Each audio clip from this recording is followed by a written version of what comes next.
त्याची योजना इच्छा आमच्या जीवनामध्ये अजून परिपूर्ण झालेली नाहीये, म्हणून अजून आपण ह्या पृथ्वी तलावरती आहोत आणि होईल तेवढा आपण सत्याने, खरेपणाने, विश्वासाने आणि विशेष करून आनंदाने आणि उत्साहाने आपण त्याच्या सेवेमध्ये सहभागी व्हायला पाहिजे. जिथं जिथं आम्हाला ज्या ज्या प्रमाणात आम्हाला येशू ख्रिस्ताबद्दल सांगण्याची जी संधी जर मिळाली ते आम्ही कधी दवडू नये. आपण पाहत होतो, आपण पाहिलं होतं की जीवनामध्ये प्रत्येक मानवाने जीवनामध्ये काय शोधायचं, या काय महत्वाचं प्रत्येक माणसाच्या जीवनामध्ये आहे, याबद्दल पाहत असताना आपण अनेक गोष्टी पाहिल्या होत्या आणि योनाचं सुद्धा आपण उदाहरण मागच्या वेळेस पाहिलं होतं. आणि आपण आलो होतो, कुठं आलो होतो आपण, मला वाटतं एक कलसी करासपत्र याचा 3रा अध्याय आणि 1 ते 4 वचनामध्ये आपण शेवटी घेतलं होतं. तिथून सुरू करूया पुढं. कलसी करासपत्र याचा 3रा अध्याय 1 ते 4 वचन. ख्रिस्ताबरोबर पुनरुत्थित होण्याची परिणाम. म्हणून तुम्ही ख्रिस्ताबरोबर उठविले गेला आहात, तर ख्रिस्त देवाच्या उजवीकडे जेथे बसला आहे तेथल्या वरील गोष्टी मिळविण्याचा यत्न करा. वरील गोष्टीकडे मन लावा, पृथ्वीवरील गोष्टीकडे लावू नका, कारण तुम्ही मृत झाला आहात आणि तुमचे जीवन ख्रिस्ताबरोबर देवामध्ये गुप्त ठेवलेले आहे.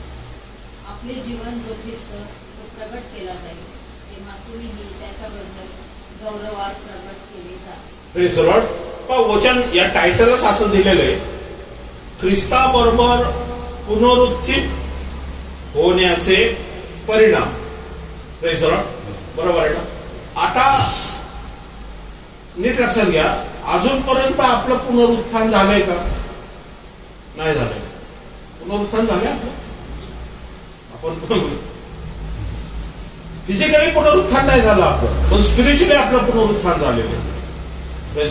पुनरुत्थानचा अर्थ मरणावरती विजय मिळवणं म्हणजे पुनरुत्थान आहे.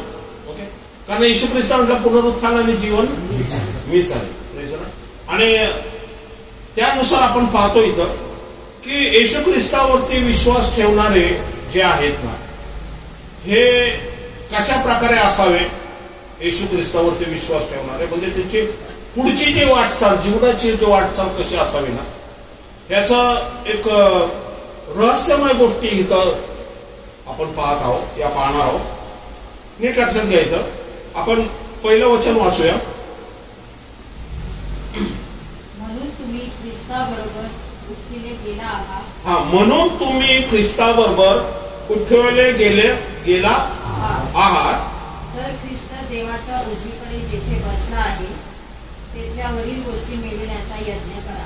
Praise Lord. नीट लक्षात घ्या. म्हणून तुम्ही ख्रिस्ताबरोबर उठविले गेला आहात असं वचन सांगते. हे कोणाला लिहिता येतो? कलसी करास मंडळीला लिहितोय. आता मंडळी अजून जिवंत आहे, बरोबर आहे ना? आणि मंडळी जिवंत असून पाऊल लिहितोय की तुम्ही ख्रिस्ताबरोबर उठवले गेलेले आहात. म्हणजे त्याचा म्हणायचा उद्देश काय? की ख्रिस्ताने तुमच्या माझ्यासाठी जी गोष्ट केलेली, म्हणजे काय केलं होतं त्याने, ख्रिस्ताने, की जे त्यांनी आम्हाला पापातून ह्या सैतानाच्या बंधनातून जी मुक्तता दिली होती ती जुन्या करारात कधी झाली नव्हती. म्हणजे ख्रिस्त ज्यावेळेस पृथ्वीवरती आला, तो मरण पावला आणि तो पुनरुत्थान झाला आणि त्याच्या पुनरुत्थानामुळं आम्हाला एक आशा प्राप्त झालेली आहे की ज्याप्रमाणे तो पुनरुत्थान झालेला आहे त्यानुसार आम्ही सुद्धा पुनरुत्थित होऊ. Praise the Lord. बरोबर आहे, कारण त्यांनी ते करून दाखवले. बरोबर आहे ना? म्हणजे एखादा कसं आहे, आपण म्हणतो की माउंट एव्हरेस्ट शिखर जे आहे ना, हे चढायला खूप अवघड आहे, बरोबर आहे. पण ज्यावेळेस तुम्ही एखादा माउंट एव्हरेस्ट शिखर चढलेला व्यक्ती येतो आणि तो तुम्हाला सांगतो की मी किंवा लोकांना सांगतो की मी माउंट एव्हरेस्ट शिखर चढून कसा आलो, तो त्याचा एक्सपिरियन्स ज्यावेळेस सांगतो, आणि लोक त्याचं ते ऐकून किंवा ते स्लाइड वगैरे फोटो बघून त्यांना काय वाटते, खात्री पटते की अरे हा व्यक्ती करू शकतो, तर एखादा धडधाकट किंवा तरुण ज्याला त्याची आवड आहे गिर्यारोहणाची, तो काय करेल, तो म्हणेल की चला मी पण जाऊ शकतो. बरोबर आहे, कारण एका त्या व्यक्तीने ते सिद्ध करून दाखवलेले. बरोबर आहे, म्हणजे जे अशक्य गोष्ट ते त्या व्यक्तीने सिद्ध करून दाखवले आणि तो उदाहरण म्हणून आमच्या समोर उभा आहे आणि तो सांगतोय. तसं ख्रिस्त सुद्धा ह्या पृथ्वी तळावरती मानव बनून आला जरूर, तो 3.5 वर्ष त्यांनी मिनिस्ट्री जरूर केली, तो वधस्तंभावरती मरण पावला, पण त्याच्यापेक्षा तो मरणाच्या अधोलोकाच्या किल्ल्या घेऊन पुनरुत्थित झाला.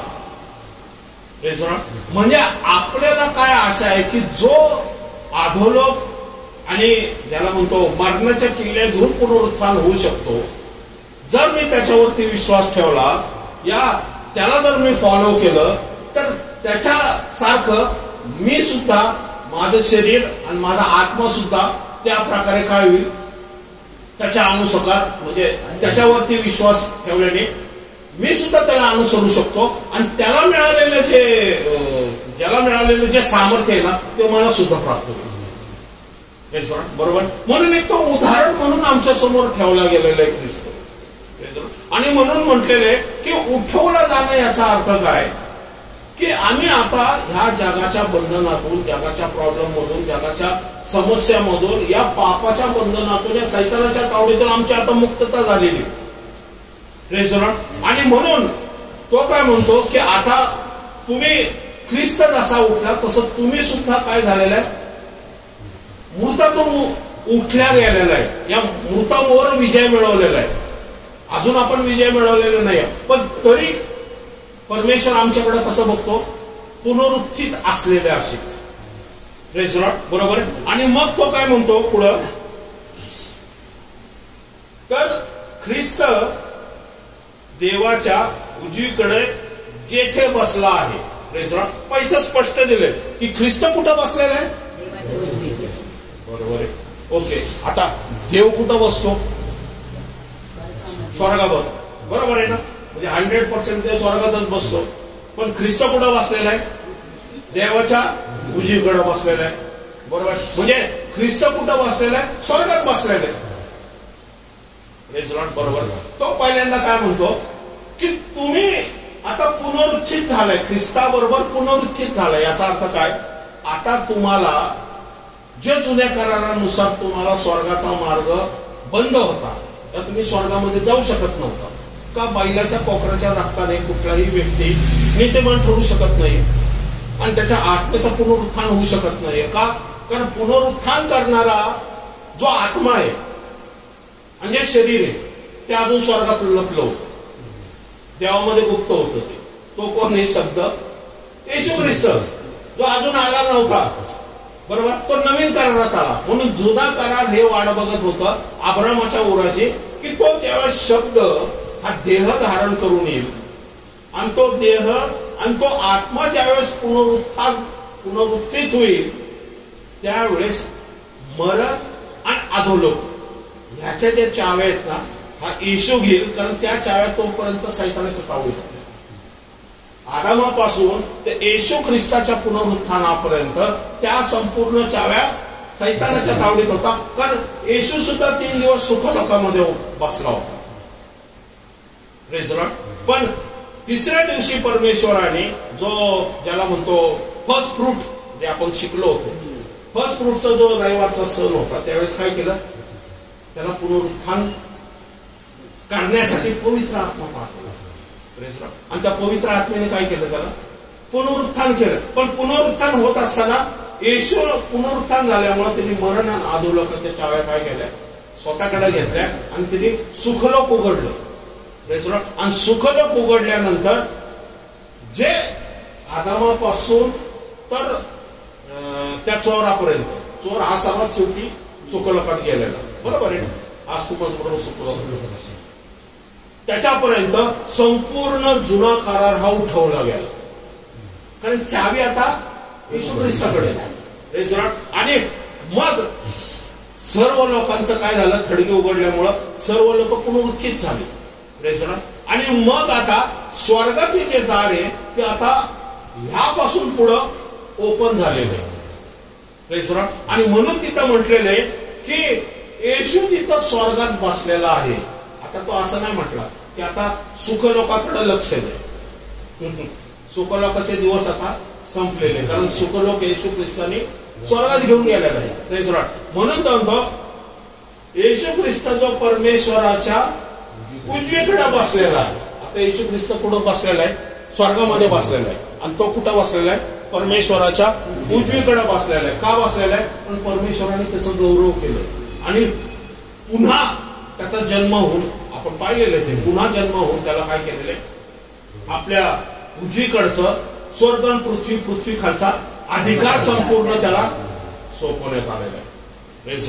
आणि मग आपण पाहतो की येशू ख्रिस्त आता नवीन करण्यातल्या लोकांना काय करायचं, इथं काय सांगतो इथे की आता तुम्ही ख्रिस्त जो परमेश्वराच्या उजवीकडे बसला आहे, हा वाचा,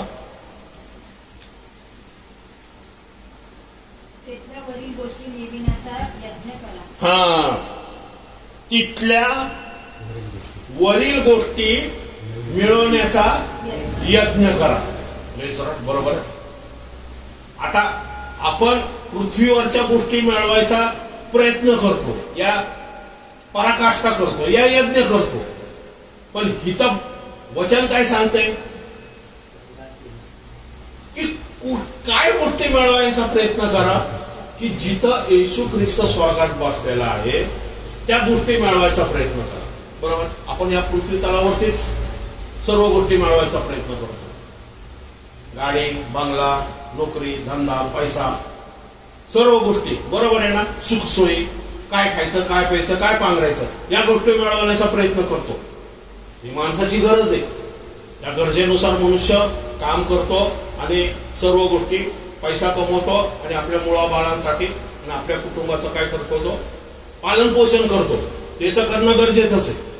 पण एक गोष्ट इथं परमेश्वर प्रकाशाने सांगतो की जे विश्वासणाऱ्यांना, त्यांना सर्वात जीवनात, म्हणून ते काय म्हणतो आपण, टायटलच असं दिलेलं आहे, जीवनात प्रथम शोधायच्या योजना, या गोष्टी. म्हणून कलिसिकरास पत्राचा 3रा अध्याय मध्ये काय म्हणतोय तो की वरील गोष्टी मिळवण्याचा काय करा, यत्न करा. पुढं वरील गोष्टीकडे मन लावा, पृथ्वीवरील गोष्टीकडे लावू नका. हा, आता बघा परत इथं तेच म्हटलेले, वरील गोष्टीकडे मन लावा. वरील गोष्टीकडे म्हणजे कुठं, स्वर्गातल्या गोष्टीकडं, परमेश्वराच्या गोष्टीकडं. परमेश्वर जे काय सांगतो, परमेश्वराची जी वाणी आहे ना, ते आम्ही निरंतर ऐकणं गरजेचं आहे. परमेश्वराचा आत्मा जो आमच्यासाठी पाठवलेला आहे. पाहू, योगाच्या पुस्तकामध्ये आपण पाहिलं की परमेश्वर काय करतो, आमच्यावरती परमेश्वराने काय केलंय, मन लावलेले आणि तिने आमच्यासाठी काय पाठवलेलं आहे, आत्मा पाठवलेलं आहे, पवित्र आत्मा पाठवलेला आहे. आम्ही ज्यावेळेस परमेश्वराकडे मन लावतो, इथं वचन सांगते वरील गोष्टीकडे मन लावा. वरील गोष्टीकडे का मन लावावं, कारण येशू ख्रिस्त जिथं बसला आहे ना, कारण आता आमच्यासाठी स्वर्गाचा मार्ग ओपन झालेला आहे. स्वर्गापर्यंत आपण जाऊ शकतो. पण ह्या आधी आपण स्वर्गापर्यंत जाऊ शकत नव्हतो. ज्यावेळेस आपण प्रार्थना करतो, ज्यावेळेस परमेश्वराच्या सानिध्यात बसतो, त्यावेळेस आम्ही सुखलोकांमध्ये जात नाही, तर आम्ही डायरेक्ट परमेश्वराच्या सिंहासनाच्या समोर जातो. पण सिंहासनाच्या समोर कोणाबरोबर समोर जातो, येशू ख्रिस्ता समोर. जो येशू ख्रिस्त, कारण येशू ख्रिस्त आमचा कोण आहे, महायाजक आहे. बरोबर आहे. म्हणून पण जुन्या करारामध्ये काही जर अर्पण करायचं असेल तर मनुष्य स्वतः करत होता का, तो कोणाला द्यायचा, याजकाला द्यायचा. याजक बघायचा, ते तपासणी करायचा आणि मग अर्पण करायचा. मग याजक काय करायचा की त्या व्यक्तीसाठी या त्या कुटुंबासाठी काय करायचा, परमेश्वराकडे मध्यस्थी करायचा. कारण याजकच मध्यस्थी होता परमेश्वर आणि इस्रायल राष्ट्रामध्ये. म्हणून याजकाची भूमिका महत्वाची. म्हणून आपल्याला म्हटलेलं आहे की आम्हाला मलकीसदेक सारखा महायाजक प्राप्त झालेला आहे. म्हणजे येशू ख्रिस्ताचं काम अजून पूर्ण झालेलं नाहीये. अजून तो तुमच्या माझ्यासाठी परमेश्वराच्या उजवीकडं महायाजक म्हणून आमच्या मध्यस्थीसाठी बसलेला आहे. म्हणून आम्हाला त्याच्याकडे मन लावायचं. म्हणून आपण प्रार्थना करताना काय करतो की हे माझ्या स्वर्गीय पिता, येशूच्या नावात मी तुझकडे आलेलो. आपण काय करतो, रेफरन्स कोणाचा देतो, जो उजवीकडे बसलाय त्याचा. बरोबर आहे ना. आपण कधी एखाद्या मोठ्या व्यक्तीकडे जातो तर आपण रेफरन्स चापरासीचं थोडी देतो. बरोबर आहे ना. आपण रेफरन्स कसं आहे, आता एखादा व्यक्ती खूप मोठा असेल, मंत्री संत्री असेल आणि तुम्हाला काम करायचं असेल, त्याच्याकडून काम करून घ्यायचं असेल, तर त्यांच्या नातेवाईकांमध्ये एखादा कोणीतरी ओळखीचा असेल तुम्हाला, बरोबर, तर तुम्ही काय करता, त्याचा रेफरन्स सांगता. रेफरन्स काय सांगतात, ते रिलेशनशिप सांगतात ते. बरोबर आहे ना. मग तोही जरा घाबरतो, अरे खरंच आहे का त्याप्रमाणे. बरोबर. ते रिलेशनशिप किंवा त्याच्या ओळखीतर्फे आपण सांगतो, अरे त्यांची जी मुलगा आहे या मिसेस आहे ते, किंवा असं नातं आपण काय सांगतो त्याच्या थ्रू जातो. आपल्याला काय होतं, इझी ऍक्सेस मिळू शकतो. बरोबर आहे. त्याचप्रमाणे ज्यावेळेस आम्ही प्रार्थना विनंती करतो त्यावेळेस आपण येशू ख्रिस्त हे नाव टाकल्यामुळे मध्ये काय होतं, येशू ख्रिस्त सुद्धा त्याच्यामध्ये इन्व्हॉल्व होऊन जातो. बरोबर. आणि मग येशू ख्रिस्त इन्व्हॉल्व झाल्यामुळं ते जे प्रार्थनेचं जे मांडण्याचं जे रिप्रेझेंटेशन आहे ना, त्याला व्हॅल्यू येते, त्याला एक प्रकारचं ते त्याला काय म्हणतो, ते एक मौल्यवान परमे त्याच्या समोर सादर केलं जातं. म्हणून तो म्हणतो की स्वर्गीय गोष्टीकडे तुम्ही काय करा, मन लावा. मन लावा म्हणतो. पुढं का पृथ्वीवरील गोष्टीकडे लावू नका. बरोबर. जर आपण पृथ्वीकडील गोष्टीकडे मन लावलं, नीट लक्षात घ्या, आपण उदाहरण पाहिलं, योना काय करतोय, परमेश्वराची योजना काय की निनवेला सोडायचं, आणि परमेश्वर सोडणार. पण योनाच्या अंतःकरणामध्ये कडूपणा आहे. जो कडूपणा ह्या पृथ्वीमध्ये त्याच्या स्वभावातून आलेला आहे. कारण निनवेच्या लोकांनी इस्रायल राष्ट्रावर अत्याचार केलेले, पण परमेश्वर त्यांना क्षमा करतोय, पण योनाला क्षमा करणं अवघड जाते. आमच्या अंतःकरणामध्ये काय काय असे स्वभाव असतात, या आमच्या अंतःकरणामध्ये या आमच्यामध्ये काहीतरी भावना असतात, या आमचे परमेश्वराबरोबर असलेले संबंध जर दुरावले गेले ना, तर मग काय होतं की आमचं मन पृथ्वीवरती गोष्टीमध्ये जास्त लागतं, स्वर्गाच्या गोष्टीमध्ये कमी लागतं. स्वर्गाच्या गोष्टीमध्ये जर मन कमी लागलं तर ह्या पृथ्वीतरचे आशीर्वादात तर आम्ही मिस करतोच करतो. पण स्वर्गामध्ये परमेश्वर आमच्याकडे जे दृष्टी लावतोय, आमच्याकडे जे मन लावतोय, बरोबर आहे ना, त्या मनामधून या त्या योजनेमधून आमच्या जीवनामध्ये जो परमेश्वर सामर्थ्यशाली त्याची इच्छा योजना पूर्ण करायची जी इच्छा आहे ना, ती टाळली जाते, या ती लांबली जाते, या ती अनेक वेळेस काय होती, ती काय म्हणतो त्याला, ती कंप्लीट होतच नाही जीवनामध्ये. अनेक लोक असे आहेत जीवनामध्ये की अक्षरशः हडपसरला निघून जातात तरी त्यांना त्यांच्यामध्ये असलेली इच्छा योजना कळत नाही. हा एक देवाचा सेवक होता, आणि एकदा तो देवाचा सेवक असा एखाद्या फ्युनरलला गेला, अमेरिकेमध्ये गोष्ट सांगते आता, आणि त्याने ते फ्युनरलच्या सर्व गोष्टी चालल्या होत्या, आणि मग तो त्याला प्रार्थना वगैरे झाली, संदेश झाला. संदेश झाल्यानंतर त्या देवाच्या सेवक प्रार्थना केल्यानंतर त्याने डोळे उघडले, आणि क्षणार्धात त्याला काय तो असा त्याने दृष्टांत बघितलं. तर दृष्टांत असा बघितलं की जो मरण पावलेला व्यक्ती तो तिथं उभा आहे, जणू काय, आणि तो म्हणतोय, तो बघतोय, आणि तो व्यक्ती जो मरण पावलेला तो उभा आहे, आणि त्याच्या डोक्यावरती आहे ना एक मोठा असा बक्षिसाचा पेटारा ठेवलेला आहे, गिफ्ट बॉक्स जसं म्हणतो ना आपण, रॅप करून करतो तसं क्रिसमसचं वगैरे, तसं त्याच्या डोक्यावरती असं फिरते. तर तो मनामध्ये म्हणतो, अरे हे आता मरण पावलं ठीक आहे, पण ह्याच्या डोक्यावरती हे काय? तो देवदूत त्याला विचारतो. तर देवदूत म्हणतो की परमेश्वराची जी त्याच्यासाठी इच्छा योजना होती ती त्यांनी कंप्लीट न केल्यामुळं हा जो त्याचा बक्षिसाचा जो पॅटार आहे ना, हा जसाच्या तसा सील बंद आहे. आता हा पॅटार दुसरीकडे शिफ्ट होईल कुठंतरी.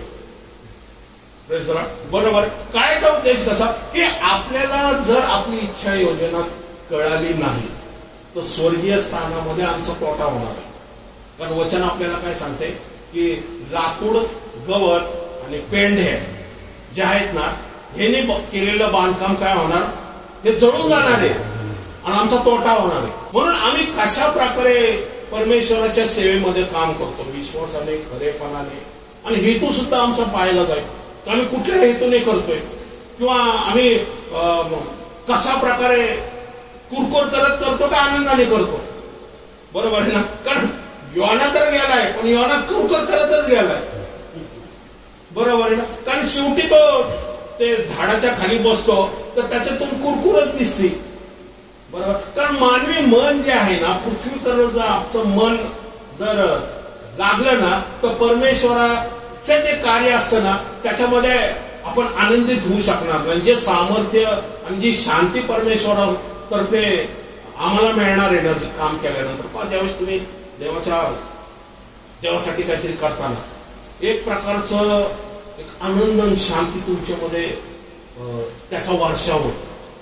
याचा अनुभव मी अनेक वेळेस घेतलेला आहे. ज्यावेळेस आपण एक पाऊल देवासाठी पुढे जातो ना आणि देवासाठी काम करतो ना, त्यावेळेस कष्ट, प्रॉब्लेम, समस्या होतात जरूर, त्रास होतो जरूर, पण त्याची जाणीव एंड दिवसाला ना त्याची जाणीव येत नाही. म्हणजे शेवटी सुद्धा इव्हन 8-9 तास स्टेजवर उभं राहून सुद्धा ना, संध्याकाळी असं शरीरामध्ये अशी फुर्ती असते ना आणि शरीरामध्ये अशी चपळता, ताकद असते ना, की असं वाटतं की अजून काहीतरी करावं, अजून काहीतरी करावं. का? कारण परमेश्वराचं सामर्थ्य, परमेश्वराचं जे शांती आनंद आहे ना तुमच्यामधून फ्लो होत असतो. ज्यावेळेस आम्ही स्वर्गाकडे मन लावत असतो, परमेश्वराची इच्छा योजना पूर्ण करत असतो. पण कुरकुर केल्याने काय होतं की 1-1.5 तासातच तुम्ही असं म्हणजे थकून जातात की तुम्हाला स्टेजवर उभं राहणं किंवा बोलणं सुद्धा अवघड होऊन जातं. म्हणून आपण नेहमी पवित्र आत्म्याच्या आत्मा, जसं आपण उपवास पाळतो, ज्यावेळेस गाणी गातो त्यावेळेस पवित्र आत्मा उतरून येतो आणि पवित्र आत्मा आम्हाला सामर्थ्य देतो की कशा प्रकारे आम्ही वचनाचं इंटरप्रिटेशन करावं, कशा प्रकारे वचनाची मांडणी करावी. म्हणून म्हणतो पृथ्वीवरील गोष्टीकडं लावू नका. पुढं पृथ्वीवरील गोष्टीकडे लावू नका, कारण तुम्ही मृत झाला आहात आणि तुमचे जीवन ख्रिस्ताबरोबर देवामध्ये गुप्त ठेवलेले आहे. हा, कारण तुम्ही काय झालेला आहात, मृत झालेला आहात.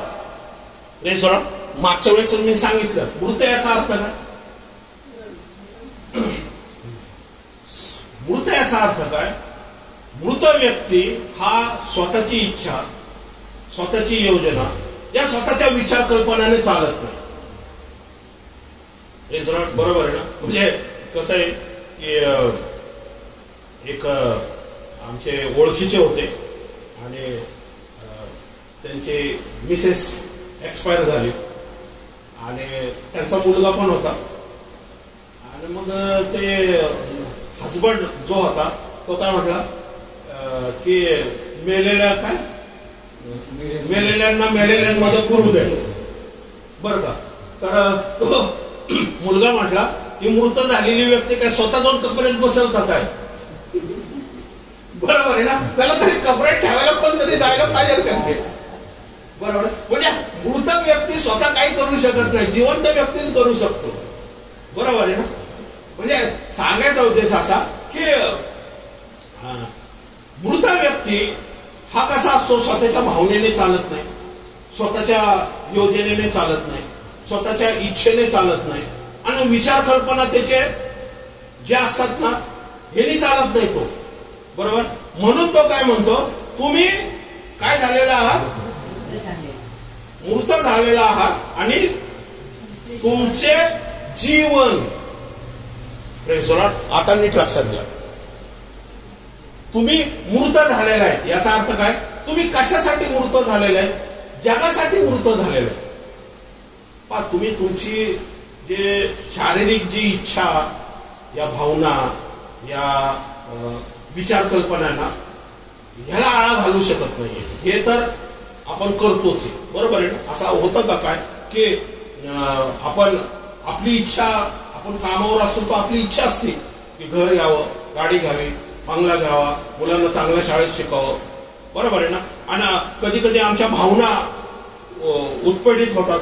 आनंद, दुःख, राग किंवा एखादा म्हणतो चिडचिडपणा, हे काय असतात? भावना असतात. या पृथ्वी तलावर ते वचन सांगते आपल्याला की रागवा, पण रागवण्यासाठी काय दिलेले? एक लिमिट दिलेले. कुठपर्यंत? सूर्य मावळ्यापर्यंत, बरोबर आहे? रागवा, पण सूर्य मावळल्यापर्यंत तो राग ठेवू नका असं म्हटलेलं. म्हणजे काय? समझोता करून घ्या. का? कारण आम्हाला एका विशिष्ट पर्पज साठी निवडलेले.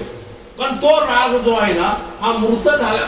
तो राग जो आहे ना, मृत करा, त्याला जिवंत ठेवू नका. कारण तो जिवंत जर तो राग जिवंत झाला ना, तो तुमच्या स्पिरिच्युअली चालण्यामध्ये आणि तुमच्या विचार कल्पनामध्ये आणि देवाच्या कामामध्ये अडखळ निर्माण करत. एवढा का अडखळ निर्माण करत होता परमेश्वराला? कारण तो देवाप्रित्यर्थ मृत झाला नव्हता, पण तो शारीरिकरित्या जिवंत होता. आणि त्याचा जिवंतपणा म्हणजे त्याचा निम्म्याबद्दल असलेला राग जो आहे ना, त्याला देवाची इच्छा योजना पूर्ण करण्यासाठी अडखळ ठरत होता. संपूर्ण जगामध्ये परमेश्वराने त्याला निवडलं आणि तो काय करतोय? तार्शीसला पळतोय. आणि परमेश्वर त्याच्या मागे लागलाय. का? कारण त्याच्या अंतःकरणामध्ये त्या व्यक्तीबद्दल राग आहे, त्या नेशन बद्दल राग आहे, त्या लोकांबद्दल काय आहे? संताप आहे. पण परमेश्वर त्यांना क्षमा करतोय. पण वचन पुढे सांगताय, तो काय म्हणतोय योना, की मला माहिती की तो त्यांना क्षमा करशील म्हणून मी करत नव्हतो, असं पुढे जाऊन म्हणतोय. पण परमेश्वराची इच्छा आहे. परमेश्वर त्याला काय म्हणतो की अरे 1,20,000 लोकांना, एक साधं झाड सुकलं तर तुला एवढं वाईट वाटतं, 1,20,000 लोक जे माझ्या वचन ऐकून, या तुला मी पाठवलं, तुझं वचन ऐकून जर पश्चाताप करत असतील आणि ह्या त्यांच्यावरती होणाऱ्या हल्ल्यापासून जर, या मरणापासून जर त्यांचं संरक्षण होणार असेल, तर मी का प्रयत्न करू नये? तर मी क्षमाशील परमेश्वर आहे. ते नेशन काय इस्रायल नेशन नाही, ते पूर्णतः विदर्भी नेशन आहे. तरी परमेश्वराच्या अंतःकरणात त्यांच्याबरोबर काळवाळ आहे. मग परमेश्वर तुमच्या माझ्यासाठी काळवाळा करणार नाही का? कारण त्यांनी सांगितलंय पक्षांसाठी मी काळवाळा करतो, माझ्या विश्वासणाऱ्यांसाठी. आपण तर देवाची लेकरं आहोत, बरोबर आहे. मग आपण हक्काने त्याच्याकडे मागू शकतो. पण हक्काने कधी मागू शकतो? ज्या वेळेस आम्ही मूर्त झालो आहोत. आमच्या इच्छा योजना, परमेश्वराची जी इच्छा योजना आहे ती जर आम्हाला करायची असेल, आम्हाला सांगितलं की तुला निनवेला जायचं ना, तर आमच्या इच्छा योजना भावनेला आपण आवर घालायला पाहिजे. आमच्या विचार कल्पनाला आवर घालायला पाहिजे. आमच्या रिलेशनशिप मध्ये आवर घालायला पाहिजे. जी व्यक्ती तुमच्या रिलेशनशिप मध्ये आड येते परमेश्वराच्या कार्यामध्ये ना, त्याच्यापासून 4 हात 4 दांडून लांब राहावा. कारण तो व्यक्ती त्याचे डेस्टिनेशन तर पूर्ण करत नाही, पण तुमचे सुद्धा डेस्टिनेशन तर पूर्ण होऊ देणार नाही. आणि तोटा शेवटी आमचाच असणार. कारण स्वर्गामध्ये हे नाही विचारलं जाणार तो माझा भाऊ आहे, तो माझी बहीण आहे, ते माझी आई होते, ते माझे वडील होते, ती माझी बायको होती, तो माझा नवरा होता. नाही, बरोबर आहे. आता पेत्राच्या बायकोला पेत्राची बायको पेत्राला आडू शकली असती का नाही? कितीतरी असे प्रेषित होते की ज्यांचं लग्न झालं होतं, पण त्याच्या मिसेसचा कुठंच उल्लेख नाही. एकदाच फक्त ते सासू आजारी, तेवढा पुरता एक उल्लेख आहे. 3.5 वर्ष तो घरदार सोडून फिरतोय ख्रिस्ताच्या पाठीमागं. बरोबर आहे ना? कारण तिने सुद्धा मन लावलेलं आहे. तिला सुद्धा माहिती की माझी परमेश्वराची इच्छा योजना माझ्यासाठी काय आहे, आणि तिने त्याचा स्वीकार केलेला आहे. उलट तिने नवऱ्याला सपोर्ट केलेला, जावा तुम्ही, आम्ही इथलं घरचं सर्व बघतो. आणि परमेश्वराची दया कृपा एवढी असेल की ती ज्या कार्यामध्ये काम करत होते, तिचं कार्य तर काही दिलं नव्हतं, पण असं कुठेही वचन आलं नाही की तेल तूप संपलंय आणि पेत्र मिनिस्ट्री सोडून घरी गेलाय आता परत मासे पकडायला, असा आहे का कुठं उल्लेख? कुठंच नाही. इव्हन 3.5 वर्षात नाही, त्याच्यानंतर सुद्धा नाही. बरोबर. म्हणजे ज्यावेळेस तुम्ही या पृथ्वी तलावरती ज्या परमेश्वराची इच्छा योजनेला जीवनात प्रथम स्थान देताना, बरोबर आहे, याचा अर्थ काय होतो? तुम्ही मूर्त झाला आहात. कशाला? जगासाठी. पण देवासाठी तुम्ही जिवंत आहात. बरोबर. आम्ही असं होऊ नये की जगासाठी आम्ही जिवंत राहावं आणि परमेश्वरासाठी जर मृत झालो ना, मग मासे मात्र आमच्या जीवनात येतील. योनाला जसं गिळलं तसं. मग आजार, प्रॉब्लेम, समस्या येते. मग असलेली कामं होत असलेली कामं सुद्धा आमची त्याने होणार. प्रमोशन एवढ्या जवळ येईल तरी प्रमोशन लांबलं जाईल. घरामध्ये दुःख, आजार आणि मग नरकेकडे जास्तीत जास्त पैसे जातात. का? कारण आपण काय करतोय? जगाला जिवंत झालोय आणि स्पिरिच्युअली राज्याला मृत झालोय. मग परमेश्वर त्याची दया कृपा आमच्यावरती आहे, पण त्याची जी इच्छा योजना आमच्यासाठी असली ना, त्याचा प्रथम दृष्टिकोन कुठं असतो की तुम्ही मी जे आहे ना, त्याची इच्छा योजना सुद्धा तुमच्या या डेली लाईफ मध्ये पूर्ण करावी. त्याला प्रथम स्थान द्यावं. आणि सर्वात बेस्ट म्हणजे की आपण ज्यावेळेस परमेश्वराच्या सानिध्यात येतो, पहा आपण जसं आज 5:30 वाजता ज्यावेळेस एक पॅटर्न ठेवला, 5:30 वाजता उठून वरती टेरेस वरती जाऊन स्तुती आराधनेची गाणी गायची, वॉकिंग एक्सरसाइज पण करायची आणि ते विजय बेनेडिक्टची गाणी पण गायची, ते चालू ठेवायची फोनवरती. काय करतोय आपण? सकाळी उठल्या उठल्या काय करतो? आपल्या शरीराला, विचार करण्याला आपण काय करतो? ट्रेन करतोय की स्पिरिच्युअली राज्यामध्ये बसण्याचा, या देवाची वाणी ऐकण्याचा. कारण ज्यावेळेस तुम्ही स्तुती आराधना करता त्यावेळेस नॅचरली तुम्ही फिजिकल जे शरीर असतं या तुमचं मेंटली शरीर असतं, या हे काय करतं? जगासाठी मृत होतं पण परमेश्वरासाठी जिवंत केलं जातं. बरोबर आहे. सकाळी सकाळी तुमच्या मेंटॅलिटी कशी असायला पाहिजे? उल्हासाने आनंदी, पण कोणा प्रित्यर्थ? परमेश्वरा प्रित्यर्थ. बरोबर आहे. जर परमेश्वरा प्रित्यर्थ आमचं मेंटली आपण आनंदी उत्साही असो ना, तुमचा दिवस सुद्धा आनंदी उत्साही जाईल. कारण परमेश्वर काय करतोय? कारण तुम्ही परमेश्वराकडे मन लावलेले आणि तुम्ही आता जगासाठी मृत झालेले. मी असं नाही म्हणत की तुमच्या भावना, इच्छा या आहेत, ह्या तर जगामध्ये तुम्ही चालत असताना तुम्हाला ठेवावंच लागतं. बरोबर आहे. पण ओके, आता कारण तुम्ही मृत झालाय आणि तुमचे जीवन आता वचन सांगते आम्ही जिवंत आहोत, पण कोणासाठी जिवंत आहोत? आपण देवासाठी जिवंत आहोत. जगासाठी मृत झालेले. पुढं काय म्हणतो? तुमचे जीवन. कुठलं जीवन? पृथ्वीचं जीवन का स्वर्गातलं जीवन म्हणतोय तो? कुठलं जीवन म्हणतोय तो? पृथ्वीचं जीवन. वरती म्हणतोय तो तुम्ही, परत एकदा वाचा सिस्टर, मृत तुम्ही मृत झाला आहात आणि तुमचे जीवन ख्रिस्ताबरोबर देवामध्ये गुप्त ठेवलेले आहे. तुम्ही मृत झालाय, पण कोणासाठी मृत झालेलं आहे? पृथ्वीसाठी. पण तुमचं जीवन कुठलं जीवन? पृथ्वीचं जीवन. पृथ्वीचं जीवन ख्रिस्ताबरोबर. ख्रिस्ता बरोबर म्हणजे तुम्ही एकटे नाहीये, ख्रिस्त पण तुमच्या बरोबर आहे. म्हणून तो म्हणतोय ना वरती की परमेश्वराच्या उजवीकडं येशू ख्रिस्त जो बसलाय ना, त्या गोष्टीकडे मन लावा.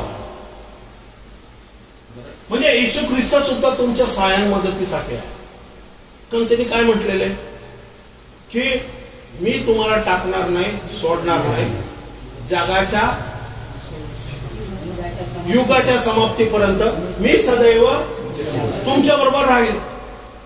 Praise Lord. आणि मग जर तो तसं म्हणतोय तर आमच्या प्रत्येक जीवनातल्या डिसिजन मध्ये, त्या जीवनातल्या कामामध्ये त्याचं इन्व्हॉल्वमेंट असणं गरजेचं आहे का नाही? पण देवा तू माझ्या जीवनामध्ये डिस्टर्ब करू नको, मी माझं जीवन जगतोय. मग देव कसं मदत करत? बरोबर आहे. तर आपण वाचनातच बसलो नाही, प्रार्थनेतच बसलो नाही, देवाच्या सानिध्यातच बसलो नाही. आम्ही फक्त आमचं काम, आमचं कुटुंब, आमची नोकरी धंदा याकडेच लक्ष केंद्रित केलं आणि देवासाठी वेळच दिला नाही. मग काय होईल? होणार असं की आमचं जीवन जे ख्रिस्ताबरोबर आहे ना, ते ख्रिस्ताबरोबर असणार नाही. आमचं जीवन आम्ही एकटेच चालवायला लागतो. ख्रिस्त त्याच्यामध्ये इन्व्हॉल्व नाही. कळते तुम्हाला? कारण आम्ही ऑलरेडी मन पृथ्वीवरती लावले आणि देवाकडे लावले नाही. देवाकडे वेळ जर मन लावलं नाही तर ख्रिस्त आम्हाला सपोर्ट करणार नाही. बरोबर. तर पुढं कसं आहे की ज्या वेळेस आम्ही मृत होतो या जगासाठी, पण ख्रिस्तात तर तो जिवंत होतो ना, त्यावेळेस मग काय होतं माहिती का? आमच्या जीवनामध्ये ना ख्रिस्ताबरोबर देवामध्ये गुप्त ठेवलेले आहे. हा, तुमचे जीवन ख्रिस्ताबरोबर कोणामध्ये गुप्त ठेवलंय? देवामध्ये गुप्त ठेवलेले. म्हणजे आमच्या जीवनामध्ये ज्या काही घडामोडी घडणार आहेत ना, ते जर तुम्हाला पाहायचं असेल ना, या तुमची इच्छा योजना पाहिजे असेल ना, ती कुठे आहे? देवामध्ये. पण ती गुप्त आहे. ती कशी आहे? गुप्त आहे. म्हणून तो म्हणतो शोधा. बरोबर आहे ना? म्हणून तो म्हणतो शोधा. आम्हाला कोणी सांगितलंच नाही की देवामध्ये, ख्रिस्ता बरोबर देवामध्ये काहीतरी गोष्ट गुप्त ठेवलेली जी आमच्या जीवनासाठी सर्वात महत्वाची. माझं फ्युचर काय? मला या पृथ्वीवरती का पाठवलं? मला जर एका फॅमिलीमध्ये जर स्थान दिलंय, त्या फॅमिलीमध्ये माझा पर्पज काय, उद्देश काय, मला किती लिमिट आहे, कितीपर्यंत मी फ्लो होऊ शकतो आणि त्याच्या पुढं किती जाऊ शकतो, हे सर्व मला कळणं गरजेचं आहे. मी उद्या काय करायला पाहिजे, मी परवा काय करायला पाहिजे, मी 10 वर्षानंतर कुठे असायला पाहिजे. आकाशातल्या तारे, त्याच्यासाठी प्रथमतः त्याला काय करावं लागेल? स्वतःचे शहर सोडून त्याला परमेश्वराच्या वाणीने कानान देशामध्ये येणं गरजेचं आहे. 2000 किलोमीटरचा प्रवास करू. कारण त्या जागेमध्ये जे ऊर देश आहे, तिथं देवाला स्वतःचं राष्ट्र बनवायचं नाहीये. देवाला कुठं राष्ट्र बनवायचंय? कानान देशामध्ये 2000 किलोमीटर लांब. येशू ख्रिस्ताचा जन्म बेथलेहममध्येच का झाला? नाझरेत मध्ये का झाला नाही? कारण देवाची योजना आहे. सांगायचा उद्देश कसा की आमची आत्मिक पातळी काय, की येशू ख्रिस्ताचा जन्म बेथलेहममध्ये का झाला? पण देवाची योजना होती आणि देवाने त्याची योजना ऑलरेडी मी खाला सांगून ठेवली होती.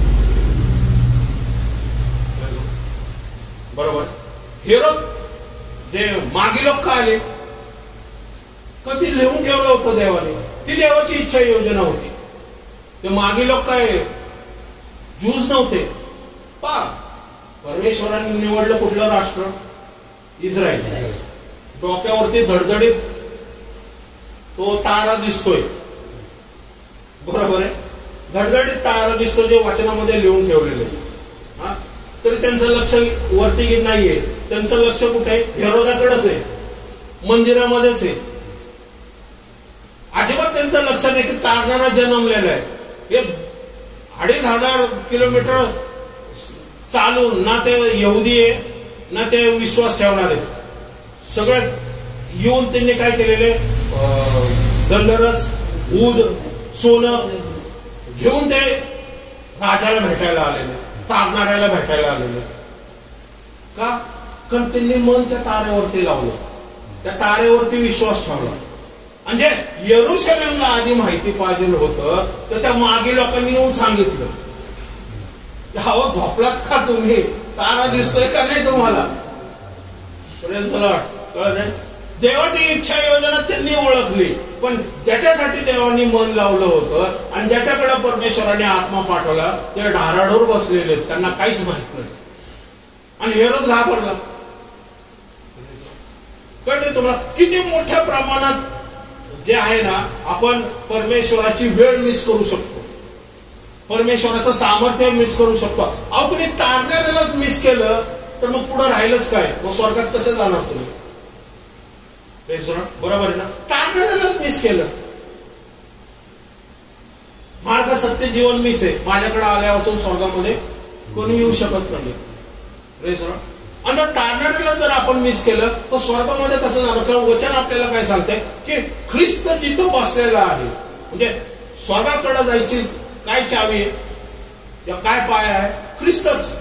ख्रिस्ताशिवाय कोणीही व्यक्ती स्वर्गामध्ये जाऊ शकत नाही. कारण त्यांनी उघड उघड बोललेले की मार्ग सत्य जीवन मीच आहे. संपलं. नाही ख्रिस्ता मी हा मला आवडतो, ह्याच्यावरती विश्वास ठेवतो, ठेव, जा तिकडं खाली. नरकाची जी इच्छा योजना आहे ना, परमेश्वर त्याच्या इच्छा योजनेनेच काम करतो, तो मनुष्याच्या इच्छा योजनेने काम करत नाही. पण माणसाने काय करावं, परमेश्वराच्या इच्छा योजनेला प्रतिसाद द्यावा. मग परमेश्वराकडून असलेला फायदा आणि परमेश्वराकडून असलेला आशीर्वाद त्याला प्राप्त होतो. मग ख्रिस्तामध्ये तुमचं जीवन कोणामध्ये गुप्त ठेवलेले, देवामध्ये गुप्त ठेवलेले, आणि म्हणून ते आम्हाला काय करायला पाहिजे, शोधायला पाहिजे. परत एकदा वाचते. तुम्हास लोकांविषयी हे मी तुम्हास लिहिले आहे, तुम्हाविषयी म्हणावयाचे तर. आता तुम्हास बहकवणारे लोक, आम्हाला कोण बहकवतं, विश्वासणाऱ्यांना कोण बहकवतं. अनेक खोटे संदेश ते बहकवतात. बरोबर. आमच्या विचार कल्पना बहकवतात, आम्हाला आमच्या भावना बहकवतात. आमचे इच्छा वर जर आमचं कंट्रोल नसेल, आमच्या योजनेवरती कंट्रोल देवा, आमच्या योजनेवरती या देवाच्या सानिध्यात जर चालण्यामध्ये आमचं जर कंट्रोल नसेल तर आम्ही काय करू शकतो, देवाच्या मार्गातून बहकू शकतो. बरोबर. आणि म्हणून हे बहकू नये आम्ही. आजकाल तर जमाना असा झालाय ना की आजकाल घराघरामध्ये अनेक प्रत्येक व्यक्ती आज कुठंतरी कौटुंबिक एकत्रपणा, या कौटुंबिक मध्ये देवणघेवण आहे ना, हे कुठेतरी संपलेले. पूर्वी एक फक्त BSNL होता, नाही का, कोण आम्हाला अजून आठवते, काहीतरी 1 मिनिटाला 45 रुपये असायचे तिकडून देहरादूनवरून इथं घरी कॉल करायचा. म्हणजे अवघड होतं. आज काय झालंय, मग त्याच्यानंतर पे करेल, पण आज काय झालंय की घरात जर 4 मेंबर आहेत, 4 मेंबरकडे मोबाईल, आणि जो तो लागलाय ठाकाटक ठाकाटक ठाकाटक कामाला. आणि त्याच्यावरती कहर म्हणजे की एकाचा पासवर्ड दुसऱ्याला माहित नाही. अवघड आहे. म्हणजे तुम्ही त्याचा काय फोन उघडाल आणि त्याने फोनच जाम करून टाकलाय पासवर्डने. बरोबर ना. तुम्ही फोन घेताल, अरे माझा फोन कुठे घेऊन चाललाय, तू तुझा वापर, अरे बॅटरी संपली, मग बॅटरी चार्ज कर. अहो ओ पप्पा पासवर्ड सांगा ना. नाही, कहर केलाय सैतानाने, एवढं हल्ला केलाय ना, जो तो आपला बसलेला आहे. पण कुठेही जावा तुम्ही, हॉस्पिटलमध्ये जावा, कुठेही जावा, प्रत्येक व्यक्ती आपला टक टक टक टक टक टक टक टक चालू येते. संभाषण अजिबातच नाही एकमेकांबरोबर. काय झालेले की एकमेकांबद्दल असलेलं रिलेशन आहे ना, कुठेतरी संपलेलं आहे. आता प्रत्येक व्यक्ती हा आयसोलेटेड झालेला आहे, या सेल्फ डिपेंड असा झालेला आहे, स्वतःच्या मार्गाने चाललाय. म्हणजे काय, हे बहकवणारे आत्मे, युट्यूब म्हणा, नेटफ्लिक्स म्हणा, या बाकीच्या गोष्टी, तर त्याच्यामध्ये मीडिया सुद्धा असा काम करतो ना, तर तुमच्या हातातून सुद्धा सुटत नाही. अजून 5 मिनिटं बसू, अजून 5 मिनिटं बसू, तुम्हाला कळत नाही 2.5 तास कसं निघून गेला. पण 2.5 तास आमचे वाचनातले कमी झाले. म्हणून तर म्हणतो तुम्हाला कोणी बहकू नये. बरोबर आहे ना. पुढे तुम्हाविषयी म्हणावयाचे तर त्याच्याकडून तुमचा जो अभिषेक झाला तो तुम्हामध्ये राहतो. हा, तुम्हा विषय म्हणावायचे तर त्याच्याकडून तुमचा जो अभिषेक झालाय तो काय करतो, तो तुम्हामध्ये राहतो. पण आमच्यामध्ये परमेश्वराने काय पाठवलेले झालो, पण जगासाठी आपण काय, परमेश्वरासाठी काय जिवंत आहे. म्हणून ख्रिस्ताबरोबर, म्हणजे ख्रिस्त पण आमच्या बरोबर आहे, तो देवामध्ये जे गुप्त आहे ना ते आम्हाला प्राप्त होण्यासाठी काय, ख्रिस्त पण मध्यस्थी आम्हाला काय करत, मदतनीस आहे. पण परमेश्वराने येशू ख्रिस्ताने काय केलेले, आमच्यासाठी एक अभिषेक सुद्धा पाठवलेला आहे, पवित्र आत्मा पाठवलेला आहे. का, कारण त्याला माहिती आहे ह्या पृथ्वी तलावरती नीतिमानपणे चालणं एवढं सोपं नाही. कारण बहकवणारे आत्मे आणि सैतानाच्या दुरात्मेची शक्ती हे ह्या पृथ्वीवरती कार्य करत आहे. म्हणून एक अभिषेक ह्या विश्वासणाऱ्यांसाठी पाठवलेला आहे. हा अभिषेक का गरजेचा आहे, कारण वचन सांगते तो तुमच्यामध्ये राहतो, तो आमच्यामध्ये का राहतो. परत वाचते, तेव्हा तुम्हाला कोणी शिकवण्याची गरज नाही. त्याचा तुम्हाविषयी म्हणायचे तर त्याच्याकडून तुमचा जो अभिषेक झाला तो तुम्हामध्ये राहतो. तेव्हा तुम्हाला कोणी शिकविण्याची गरज नाही. तो तुम्हामध्ये राहतो. कोण राहतो, पवित्र आत्मा. कोणामध्ये राहतो, माझ्यामध्ये राहतो. पण तो कशाला पाठवलेला आहे, की बहकवणारे आत्मे, या आमच्या भावना आहेत, या ज्या आमच्या इच्छा आहेत ना, ह्या विचार कल्पना आहेत ना, ह्यासाठी आम्हाला एक मदतनीस पाठवलेला आहे, की तो जसं शिकवतो ना त्याप्रमाणे आम्ही चालवतो. आम्ही आमच्या इच्छेने नाही चालवतो, आमच्या विचार कल्पनेने नाही चालव. हा, जगासाठी चालायचं तर चालव, पण स्पिरिच्युअली गोष्टीमध्ये या देवाच्या सानिध्यात जर चालायचं असेल, या देवाची इच्छा योजना जर पूर्ण करायची असेल, या आमच्या जीवनामध्ये काही काही असे डिसिजन असतात की जे गंभीर आहेत, या जे महत्वाचे आहेत. आता जसं एखादी व्यक्ती आजारी, त्या व्यक्तीसाठी कुठल्या डॉक्टरकडे जायचं, या काय डायग्नोसिस करायचे, या कुठं मी घेऊन जायचं, या कुठं घेऊन जाऊ नये ना, यासाठी मी तुम्हाला सांगू का, ज्यावेळेस तुम्ही देवाची प्रार्थना करताना आणि देवाकडे विनवणी करताना, देवाचा आत्मा तुम्हाला योग्य डॉक्टर आणि हॉस्पिटल याचा अनुभव मी घेतलेला आहे. स्वतः याचा अनुभव मी घेतलेला आहे. ऑटोमॅटिकली तुमच्या मनामध्ये एक हॉस्पिटल येतं, एक डॉक्टर येतो, पण आत्मा म्हणतो नाही, तो नको, अशा अशा ठिकाणी जा. तुमची ओळख नसते, त्या हॉस्पिटल बद्दलही तुम्हाला माहिती नसतं, पण तुम्ही ज्यावेळेस तिथं जाताना तुम्हाला दिसायला लागतं त्या घेऊन गेलेल्या व्यक्तीमध्ये आरोग्य व्हायला लागलं, कार्य करायला लागलं. हे कोण करतो, देवाचा आत्मा तुम्हाला शिकवतो, कारण तुम्ही त्याचं शिकलेलं ऐकता. पण जर तुम्ही त्याच्या शिकण्याकडे जर दुर्लक्ष केलं, टीचर आहे, सिस्टर टीचर, आता टीचर ज्यावेळेस फळ्यावरती शिकवतात, टीचरनी जर पाठ केलेली आणि फळ्यावरती शिकवतात, आणि अर्धी लोक पोरं अशा डुलक्या घेत बसतात, या लक्ष देत नाही, आहे का नाही, आणि असं दाखवतात की खूप सगळं येतंय, सगळं येतंय. बरोबर. मग 90% मार्क पाडणाऱ्या 4-5च का असतात. हा, कारण ते मन लावून बघत असतात की टीचर काय शिकवते. आणि तू एवढा विद्वान असला तर तू कशाला शाळेत आला असता. बरोबर. टीचर शिकवते त्याच्याकडे लक्ष देणार, आणि ते जे शिकवते ते ज्यावेळेस तुम्ही जर व्यवस्थित ग्रास केलं, या ज्याला म्हणतो ना आपण काय म्हणतो, आत्मसात केलं तर तुम्हाला होमवर्कची पण गरज नाही, कारण ते तुमच्या डोक्यात एकदम फिट बसतं.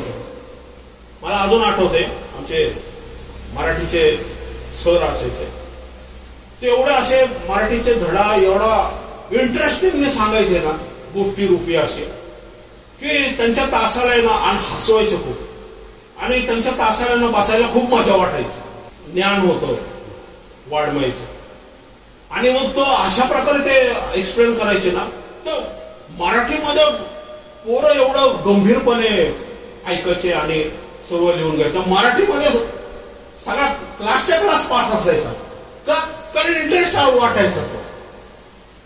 आणि एक दुसरे सर होते, गणिताचे होते, एवढा ते बडा खडूस माणूस होता तो. जे काय लिहायचं ना, अर्ध्या पोरांना तर काय कळायचं नाही. जे हुशार असायचे, जे ते 21 नाही का ते प्रश्नसज्ज, त्याचे अभ्यास करण्याचे आम्ही जे असायचो ना, आम्ही पुढे बसायचो असं. आणि मग तो काय करायचा, जे हुशार असायचे ना आम्हाला म्हणायचा मागं जावा, आणि जे ढ असायचे त्यांना पुढे बोलवायचं. हा, आणि त्यांना द्यायचा प्रश्न, हा उत्तर काढ. आता तो पोरगा थरथर जायचं तिथं, हे कसे आले, तो आपला काहीतरी लिहायचा, हे कसे आले माहित नाही. त्याचं काय असायचं माहिती का, बेंच असायचा ना, असा बेंच, त्या बेंचवरती असावा असा बेल्ट काढायचं का, आणि फट्टी असायची, पट्टी ती हिथं मारायची आणि पाठीत थाड थाड असे मारायचे डबल, आणि उठलं की पाठीत बुक्की बक करून त्याला आम्ही गिरणी मास्टर मानायचो. खाडखाडा नाही का, गिरणी चालायचं ते गिरणी मास्टर. त्याच्या तासाला मात्र सगळे गंभीर असायचे, पण काही काढायचंच नाही. आणि गणितामध्ये सर्व पोरं नापास जास्तीत जास्त. बरं, पुढे शेवटी प्रिन्सिपल कडे कंप्लेंट केली त्याची, आणि मग प्रिन्सिपलने त्यांना सांगितल्यानंतर सांगायचा उद्देश कसं असतं की जीवनामध्ये असं आहे की आत्ताच आपण वाचलंय की तो तुम्हाला शिकवतो म्हटलेलं, का कशा प्रकारे तो शिकवतो, म्हणजे त्याचा शिकणाऱ्याचं वाणी आणि शिकणाऱ्याचा हेतू आणि शिकणाऱ्याचा आवाज सुद्धा आम्हाला ऐकणं गरजेचं आहे का नाही. का आम्ही आमचाच बँड बाजा जर वाजवत राहिलो तर पवित्र आत्मा जो आम्हाला शिकवतो ना, हे आम्हाला कळणार नाही. पण पवित्र आत्मा एक तो पर्सन आहे, व्यक्ती येतो, आणि तो एवढा सेन्सिटिव्ह आहे ना की वचन सांगते की पवित्र आत्म्याला खिन्न करू नका आणि पवित्र आत्म्याला विजू नका. आता खिन्न एखादा व्यक्ती कधी होतो, जर त्याला तुम्ही त्याच्या मनाविरुद्ध काही गोष्टी झाल्या तर वचन सांगते खिन्न होतो. पहा इफिसियन्स पत्र, परंतु पाप करू नका. हा, तुम्ही रागवा पण पाप करू नका. पहा इथं तुम्हाला सूट दिलेली, कारण तुमच्या भावना आहेत. राग ही भावना येते, पण वचन काय सांगतं, पण पाप करू नका. पाप कधी होतं माहिती का, पुढं वाचत, तुम्ही रागावला असताना सूर्य मावळ नये. काय की तो कंटिन्यूस राग जर तसाच ठेवला आपण मनामध्ये, भावाबद्दल, बहिणीबद्दल, हसबंड बद्दल, वाईफ बद्दल, नातेवाईकांबद्दल, बरोबर आहे ना, की तो कुठं जरी 10 वर्षांनी जरी दिसला ना, टक करून आपल्या डोक्यात एक अशी चमक भरती, आला का इथं म्हणा, बरोबर ना, कुठं जरी लग्नामध्ये दिसतो तो, बरोबर ना. किती वर्ष झाले, 10 वर्ष झाले. अरे पण वचन सांगते की नाही, वचन काय सांगते का, तुम्ही रागवा पण पाप करू नका. 10 वर्ष काय करतोय, द्वेष करतोय त्याचा. कुठं ना कुठं कप्प्यामध्ये तो द्वेष 10 वर्ष लपलाय, आणि त्या द्वेषामुळे जो आहे ना, काय होतं माहिती का, पुढं वाचा, मावळू नये. तुम्ही रागावला असताना सूर्य मावळू नये आणि सैतानाला वाव देऊ नका. हा, तिने काय होतं, सैतानाला वाव मिळतो. सैतान काय करतो, तो दोष देणार आहे म्हणतो. तो काय परमेश्वराला सांगतो, अरे हा तुझा आवडता आहे ना, हा बघ अजूनपर्यंत तर सूर्य 10 वर्ष सूर्य मावळतोय तरी हा तसाच आहे, बरोबर आहे ना. तरी सैतानाला वाव मिळतो आमच्या जीवनामध्ये कार्य करायला. आमचं मन काय होतं, त्याच्या प्रित्यर्थ कडू होतं, कठीण होतं. जर तुमच्या बरोबर तो फ्लो होत नाही ना, सोडून द्या तुम्ही तुमच्या मार्गात चालू. आजकाल कोणी कोणावरती अवलंबून नाहीये. आणि स्पिरिच्युअली गोष्टीमध्ये तुम्हाला साठी एक डेस्टिनेशन दिलेले, माझ्यासाठी एक डेस्टिनेशन दिले. मला तुम्हाला बळच ओढत न्यायचं नाहीये. आणि येशू ख्रिस्ताने घास भरून काय सांगितलंय त्या एवढेच करतलं, जा बाबा. येशू ख्रिस्ताला माहित नव्हतं काय कुठं चाललंय हा, पण येशू ख्रिस्त त्याला अडवू शकला नाही. म्हणजे अडवू शकत होता पण त्याने अडवलं नाही. का? कारण त्याने मनाचा पक्का निर्णय केला होता की मी येशू ख्रिस्ताला 30 रुपयासाठी विकणार आहे. पण तोच येशू ख्रिस्त पेत्रासाठी विनवणी करतो. तो काय म्हणतो पहिल्यांदा, येशू ख्रिस्त तू मरू नको, तुझ्या ऐवजी क्रूस कमवरती मी जातो. येशू ख्रिस्त त्याला काय म्हणतो, अरे सैताना पहिल्यांदा याच्यातून बाहेर हो. पेत्राला नाही म्हणत, तो सैतानाला म्हणतो. कारण ज्या गर्व अहंकार फुशारकीने बोलतो ना तो, अरे मैं हो आगे चलो, बरोबर आहे, तू मरू नको. येशू ख्रिस्ताला काय सांगत, अरे बाबा शब्द हा प्रारंभीपासून होता, तू मी आहे आणि माझ्या मी, तू 100 वेळा मर, पण तू जर 100 वेळा मिळाली तुझा तारण तू स्वतः करू शकणार नाही. मग तो कोण बोलतोय? येशू ख्रिस्त म्हणतो हे सैतान आहे तुम्ही. पण पेत्र तसाच होता. पण वचन सांगतो येशू ख्रिस्त होत की सैतानाने तुला चाळायसाठी माझ्याकडे मागितलं, पण मी तुझ्यासाठी परमेश्वराकडे विनंती केली. येशू ख्रिस्त कोणासाठी मध्यस्थ झाला? पेत्रासाठी. पण पेत्राचा अंतःकरण येशू ख्रिस्ताने पाहिलंय की हा कसा जरी असला ना तरी 12 शिष्यामधून त्या पाण्यावरती चालणारा हाच भाकर आहे. बरोबर आहे ना? एवढ्यामध्ये विश्वास ह्याचा, या पाठ्याचाच स्ट्रॉंग आहे. बाकी एक पण बोटीतून उतरला नाही, पण तो मात्र उतरला. म्हणून येशू ख्रिस्त त्याला काय म्हटलं, कसं आहे की सगळ्या शिष्यांना येशू ख्रिस्ताने विचारलं, आपण सांगतोय सगळ्या शिष्यांना येशू ख्रिस्ताने विचारलं की तो ह्या गावात त्या गावात त्या गावात सगळीकडे जाऊन आला. आणि येशू ख्रिस्ताने विचारलं की लोक मला काय म्हणतात. कारण शिष्य लोकांमध्ये फिरत होते ना, लोक ऐकत होते. कारण येशू ख्रिस्त काय, तो पुलपिटवर म्हणजे असा सेपरेट होता, तो काय चिन्ह चमत्कार करत होता, पण शिष्य लोकांमध्ये होते. मग कोण म्हणतो एलिया आहे, गुरुजी आहे, संदेष्टा आहे, वगैरे वगैरे म्हणत होते. मग तो म्हणतो तुम्ही मला काय म्हणून म्हणतात. तो काय म्हणतो, पेत्र, एकच पेत्र आहे जो म्हणतो की देव, जिवंत देवाचा एकुलता एक पुत्र तू. बरोबर. मग येशू ख्रिस्त त्याला काय म्हणतो की मांसाने आणि रक्ताने नाही तर देवाच्या आत्म्याने तुला मला माझं रेव्होल्युशन दिलं. म्हणजे परमेश्वरामध्ये जे गुप्त रहस्य आहे ना ते सर्व शिष्यांमध्ये फक्त पेत्राला प्रगट होतं. आणि ज्याला प्रगट होतं ना त्यालाच येशू ख्रिस्त म्हटला की ह्या खडकावरती मी मंडळी रचली. बाकीच्यांना तो म्हटला नाही. जे रेव्होल्युशन ज्याला झालंय, ज्याने ते गुप्त रहस्यमय गोष्ट देवाकडून घेतलेली आहे ना तोच मंडळी बांधू शकतो. म्हणून तो म्हटलं या खडकावरती मी मंडळी रचली. बाकीच्यांना काय बोलायला, त्यांना वाटलं की बाकीचे अजून ट्रेनिंग पिरियड मध्ये, हा जरा मॅच्युअर झालेला. पण देवाने ह्याला प्रगट केलं. येशू ख्रिस्ताने नाही प्रगट केलं, देवाच्या आत्म्याने प्रगट केलं. असं प्रगटीकरण आम्हाला होणं दररोज गरजेचं आहे. म्हणून ख्रिस्तामध्ये, ख्रिस्ताबरोबर देवामध्ये जे गुप्त आहे ना ते काय करायचं, ते मिळवण्याचा प्रयत्न करायचा, ते शोधायचं. केवळ शोधायचं नाही तर ते आमच्या जीवनामध्ये सुद्धा काम करायचं. हे पुढच्या वेळेस आपण अजून घेऊया. परमेश्वर वचनाद्वारे तुम्हाला आशीर्वादित करू.